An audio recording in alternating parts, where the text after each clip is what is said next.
Hi everyone, it's Karen here. Welcome back to my channel. I don't know if you've been watching this whole week how I created my own products, including this junk journal, because this is the week where we're creating something out of nothing. We're basically creating things with old recycled products or things homemade, things that we don't have to spend a lot of money, because there's a lot of people that cannot spend the money to create art. And I wanted to show that you can create art even if you don't have a lot of money to spend on new products. So I created this junk journal and I use a lot of junky materials for it. And I want to show you really cool techniques in them. So these are some papers, and once it dried, some of it became quite thick, but it's actually a cool thing, and I'll show you what I did. So for example, there's some pockets in this journal because I used paper bags. So there's a bunch of different pockets so you can put things in, which would be really cool. I also did leave some of these clear packaging because I wanted to use some alcohol inks. But what I was thinking is that I want to use this paper. But in order to do that, I need to kind of clip it because it's so thick that it's not holding on its own.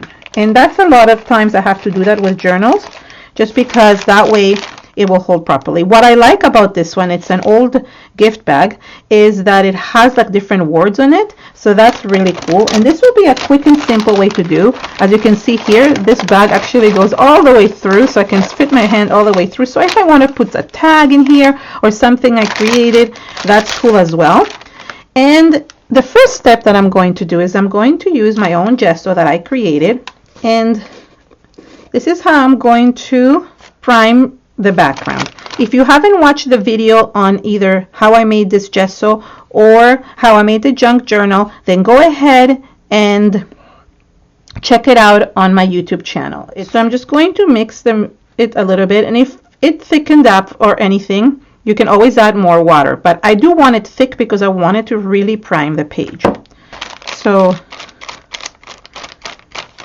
I'm going to add it just to prime, especially even here in the middle, to kind of first cover the masking tape. I use the masking tape to add reinforcement to the background. And I don't want to cover everything because I do like these really nice wordings, and I thought, you know what, I don't need to cover it all. But what the gesso is doing is that it's creating a barrier between any medium that I'm going to be putting on top. There we go. So I'm doing it roughly because I really like this design here, which I should have not covered on this side. And I really want some of the wording to kind of show.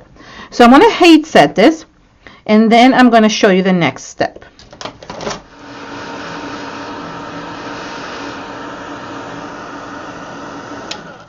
The main point I want to say is that it's really important to just want to create no matter what your surface you're creating on. Obviously, this is not a material that is very thick like watercolor paper or mixed media paper, but I want to show you that you can still do that. So if you want to create find packaging that is a little bit thicker, so for example like these type of envelopes, and do it that way, or a thicker gift bag, that's good as well. What I want to do right now is I actually want to staple this. How cool is that? So you see the other side looks really neat. And what's going to do, it's going to reinforce it, but it's also going to create this really cool texture. So I'm just grab any stapler and just do that. How cool is that? So now I have a really reinforced paper that is not kind of separating because I showed you that I have a hole. Now, if you watched my other video, I have like 5 videos this week. You'll see that one of the ways to create texture is using stencils. And I made my own stencil using a hot glue gun. And this is the stencil I created. And what I thought we could do is just create a little bit of a texture in the background using some cheap paint. So using paint, this is really cheap acrylic paint. It's from the dollar store. It literally cost me $1 or $1.25 each. And you can use a makeup sponge or any type of sponge to create texture. I'm going to add a little bit of paint here to like a little piece of packaging.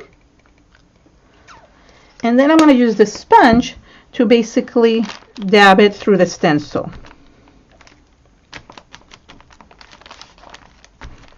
To create the pattern that I had already created with the stencil that I made. So you see, how cool is that? Now I want to add some here. And with all mixed media, nothing is going to be perfect. And that's what I love about mixed media. You can just create really cool art without having to spend a lot of money. Now I can even, like, you know, dab a little bit of yellow in certain areas. You don't have to use the stencil if you don't want to.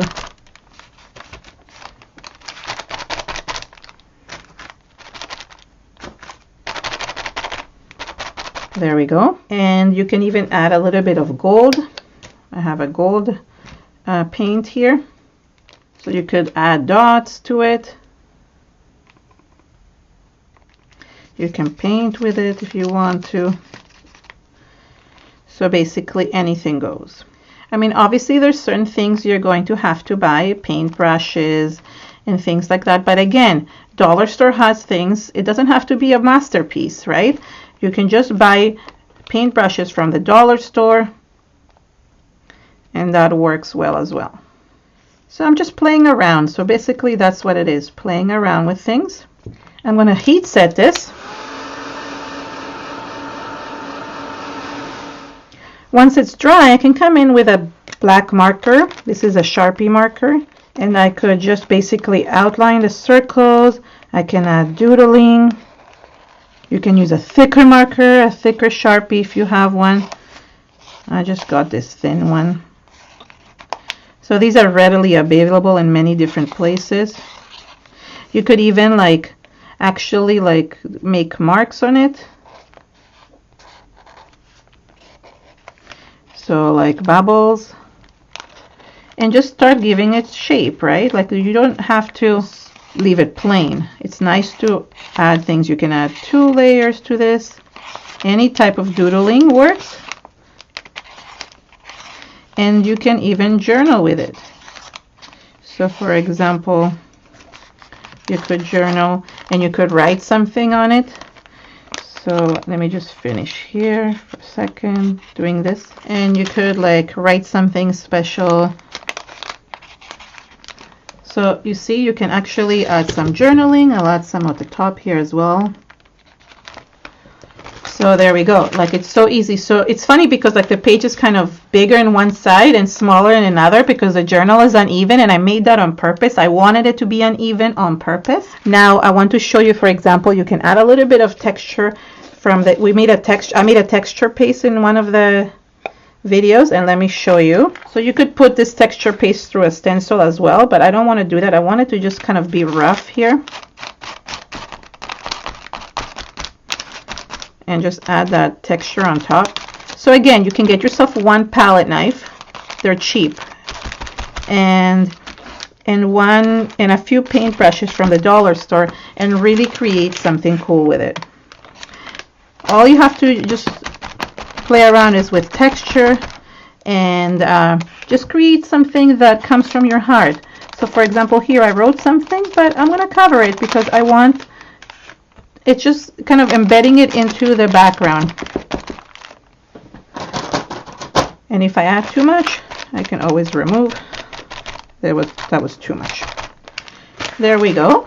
So this is really cool. And now you could even add some type of focal point if you want. So for example, you could take some type of cardstock or even a recycled material, but I just had cardstock at hand. I could paint it with some blue, for example. This is again another cheap paint from the dollar store. So I could either print something out from a computer or draw something, and I'm thinking, you know what, I'm going to draw something to make it really original.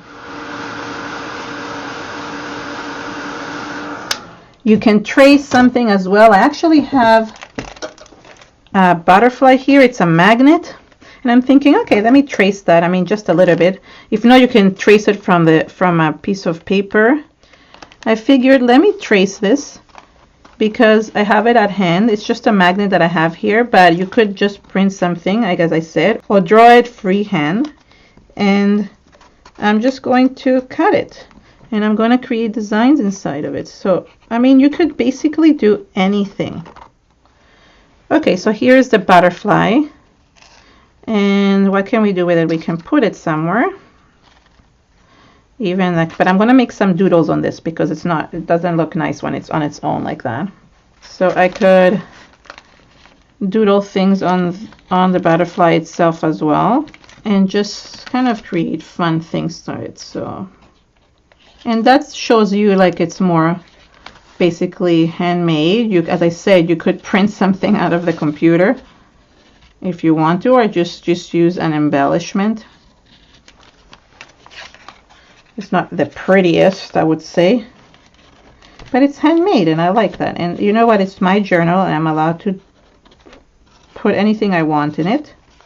I could even like add a little bit of yellow to this to make it a little bit more matching to the page, and then maybe some brown.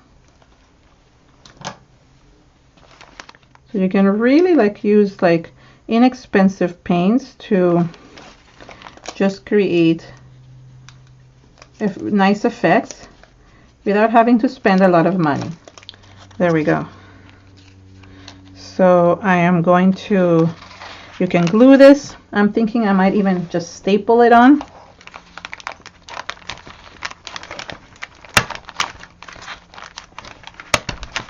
Because why not? So there is a page, and then I can also add a few small splatters to the background, especially the turquoise ones will look really nice, and it will match to the butterfly. And you see, sometimes I'm getting other papers dirty. Who cares? It will just go on the next art journal, but it's just nice to add a little bit of texture. Then I printed something on my computer, but if you don't have a computer and you can't print, then you can definitely write this by hand on a cardstock. I'm going to cut it up, and I'm going to add this saying which says, "Art helps you discover your wings." So you can just glue this to the background. I just used like copy paper basically, and if you have other color cardstock, you can definitely use print in other colors. I mean, the possibilities are endless, and as I said, I spend very little money on this art journal page. So art journaling helps me so much, so I really want to show you that you can create art without having to spend a lot of money. So I'm going to dry this so I can just kind of outline things. So I forgot that I could also add like little designs and doodling here. And the last thing I want to do is I want to just kind of outline the words. I like doing that, but it's not necessary to do if you don't want to. So there you go. There is my art journal page, using very few little materials. Everything was either homemade or bought cheaply at the dollar store. Just materials. Obviously you can't create art without buying anything, but you can really set your budget at a very inexpensive way. And then that way I can flip to another page in my journal, right? I can go somewhere else and just go through this. And how cool is that? So thank you so much for joining me today. I hope you enjoyed this really inexpensive making art journal tutorial. If you did like it, please give it a thumbs up. And if you create anything inspired by any of the videos, including this one about the inexpensive something out of nothing journals, please tag me on social media so I can see what you created. I really would like to see. I just really get inspired from all of your works, and I think it's important to share with others. Please share this video with other people, because there are other people that also want to create and are not able to create because they can't afford the products, and this is a really great way of teaching them how to do it inexpensively. So thank you so much, everyone, and I hope you can join my new Facebook group, Karen, Tamir, and Fred's Creative Space. I would love to see what you create there. Please share anything that you created either inspired by my videos or my products. And have an amazing day, everyone. Have fun and enjoy creating. Bye.